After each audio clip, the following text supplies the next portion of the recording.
нүүх боломжгүй шүү дээ. Боломжгүй гэдэг нь өмнөх сайд өөрөө боломжгүй гэж үзээд нүүлгэх юм бэл. Яг тэр эн чинь нөгөө яамны ажил гэдэг чинь засгийн газрын харьяа байгуул үсттэй.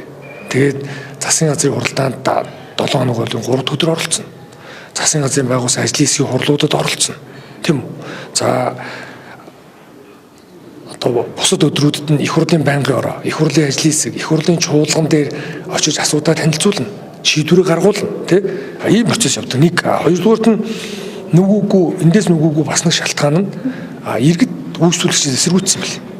Яг тэгвэл одоо жижиг дунд үйлдвэрлэл эрхлэгчдийн 98% нь Улаанбаатар хот болон бусад аймагт байгаа шүү дээ. Дарханд 1-2% л байна. Хүнсний үйлдвэр, хөнгөн үйлдвэрүүдийн 90 гаруй хувь нь Улаанбаатар хот бусад ойрын аймагт байгаа. Дархан зөвхөн газар тариалангийн компаниудад дийлэх нь байна.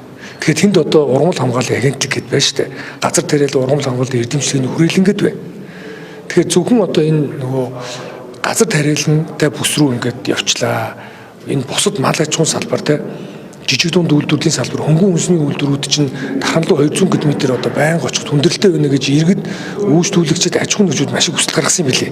Тэгээд нүггүй юм билээ ш тэндээс ер нь бол тэгээ энийг тавгүй очиж сурвалжлах хэрэгтэй. Яг тэгвэл тэр одоо жижиг дунд үйлдвэрлэлийн газар, хөнгөн үйлдвэрлэлийн газар, хүнсний үйлдвэрийн газар гэх те энэ газруудаас яагаад та нар дархан руу нүггүй юм бэ? Нодон жижиг гарч чадхад яагаад өнөөдөр хүртэл нүггүй юм бэ гэдгийг асууж тодруулж өгөөч гэж би хэвлэгийн төвсөлт тавьж байгаа. Яамны тэр дархан байгаа хэсгийг тэгвэл Улаанбаатар руу нүүлэхээр яригдж байгаа. Тийм асуудал шийдвэр байхгүй. Улсын их хурл засгийн газрын шийдвэр гаргаад Дархан аймаг руу нүүлгийа гэсэн шийдвэр нодон гарсан шүү дээ. Одоо 24 онд гарсан тийм үү? Одоо жил гарангийн өмнө. Гараад тэг бүр нь нүүлж чадаагүй юм билээ. Яагаад гэвэл болохгүй юм билээ. Энд ажил нь хэлж шүү дээ тий.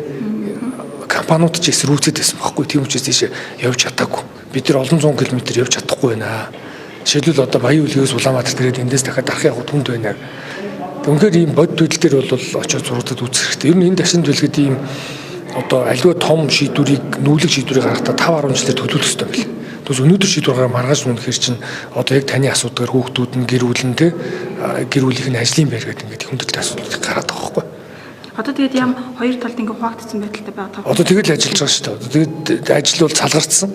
Тэгвэл одоо энийг ингээд нэгэн шийдвэр гарцсан. Ямар нэг хөдөлгөөн хийгээд яах юм. Тэгээд одоо энд нь одоо зохицуулаад тэгээд одоо ирж очиод ажиллах юм шүү дээ. Зардал бол тоймгүй гарч байна. Найцааш ирж очино. Тэгээд би нэг одоо бодит жишээ ярьж өгсөн шүү дээ. Байгаль орчны яам Яармаг руу нүүсэн. Тийм үү? Санаж байгаа таахын тийм. Яармаг руу нөгөөд буцаад үрдэрсэн. Яг тэр болохгүй байсан байхгүй юу? Яг тэр энэ байгаль орчны яам энэ төвдөө 3 яамны энд байртай байхад нэг 5 ажилтан машинаар явдаг. Бус нь автобусаар явгаалахад ирдэг гэсэн бол Яармаг руу нөгөө 100 ажилтан бүгдээрээ Яармаг руу машинаар явдаг гэсэн. Тэнгид хөгжил буусна. Дархнаас бид 5-6 цаг явж ирдэг. Одоо 60-ны гарам хүртэл 3 цаг явна. Нааш орж ирээд одоо сонгон найрхан дүүргээс Яармаг дамжаад төвд орж ирэхэд хэдэн цаг явдаг та бүгдээрээ мэдчихэж шүү дээ. 3 цаг явна. Ингээд 6 цаг явж ирж очино. Энэ ажилтны албаагч энэ хооронд бол одоо байнга явж шүү дээ. Одоо асуудлаа шийдвэрлэхийн тулд хур зөвлөгөөнд оролцохын тулд те яг захим нэвтрүүлсэн зүйл байгаа. Гэхдээ захимаас гадна бичиж одоо оролцох юм шаардлага зөндөө байдаг. Тэгээ бид нар одоо дархны албаагчдыг би бол цайд уснаас хойш бүх зүйл захимаар оролцож. Захимаар оролцсон. Найс цаашаа яваад одоо тэ авцамд одоо аюулгүй байдлаа хангаж ажиллахгүй нэмэлт зардал гарч байна. Тэгэхээр эн чинь хоёр талтай юм хоёр талцсан байр суурьтай байгаад байна шүү дээ. Та бол дархан байгаа хүмүүс юм байна гэж зөв үнэн. Шийдвэр гаргаад очсон юм чи яах юм тэндээ байна шүү дээ. Улаанбаатар байгаа хүмүүс нь дархан дуугаа очиж ажиллах ёстой шүү дээ. Засгийн газрын шийдвэрийг биелүүлээд яагаад явахгүй вэ?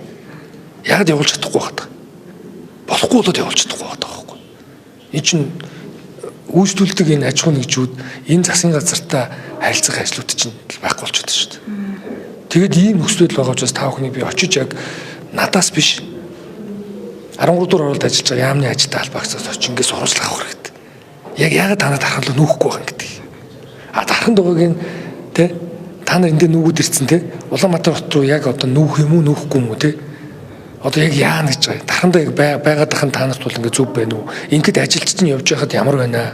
Ажил нь болж гин үү? Энийг асуу тодруулах хэрэгтэй.